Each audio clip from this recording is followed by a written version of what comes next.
السلام علیکم ورحمۃ اللہ وبرکاتہ۔ دوستو آج ایک نئے موضوع کے ساتھ آپ کی خدمت میں حاضر ہیں۔ آج کا موضوع ہے پپیتا اور اس کے طبی فوائد۔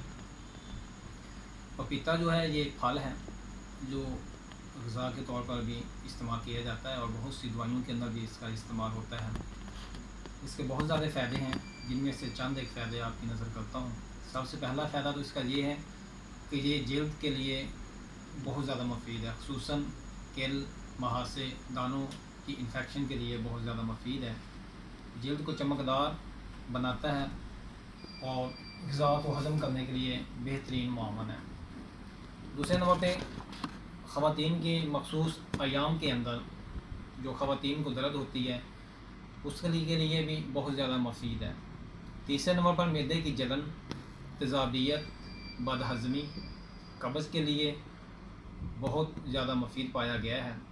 دوران خون کو متوازن بناتا ہے، دل کو طاقت دیتا ہے، صحت مند بناتا ہے، ٹھیک ہے۔ اور تیسرے نمبر پر وزن کو کم کرتا ہے، کیونکہ یہ 100 گرام پپیتے کے اندر 39 کیلوریز ہوتی ہیں، جس کی وجہ سے وزن کم کرنے کے لیے بہترین یہ غذا ہے۔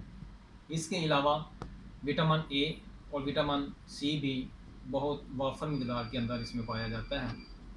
کچھ احتیاطی تدابیر ہیں جن امراض کے اندر اس کو استعمال کرنا منع فرمایا گیا ہے۔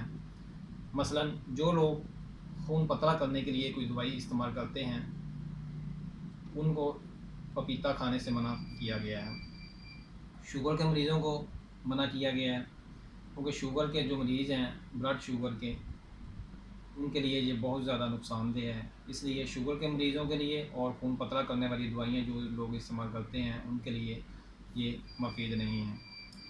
معدے کے بہت سارے نسخہ جات ایسے ہیں جن کے اندر اس کو استعمال کیا جاتا ہے۔ خاص طور پر ایک نسخہ میں آپ کی نظر کرتا ہوں۔ پپیتا 100 گرام، نوشادر 50 گرام، پودینہ 100 گرام، کالی مرچ 25 گرام، ان سب چیزوں کو پیس کر آپ سفوف بنا لیں اور آدھی چمچی صبح اور آدھی چمچی شام کھانا کھانے کے بعد نیم گرم پانی کے ساتھ اس کا استعمال کیا جاتا ہے۔ اور اگر اس کے اندر زنجبیل یعنی سونڈ کا بھی اضافہ کر لیا جائے تو بہت زیادہ اس کے فائدے بڑھ سکتے ہیں۔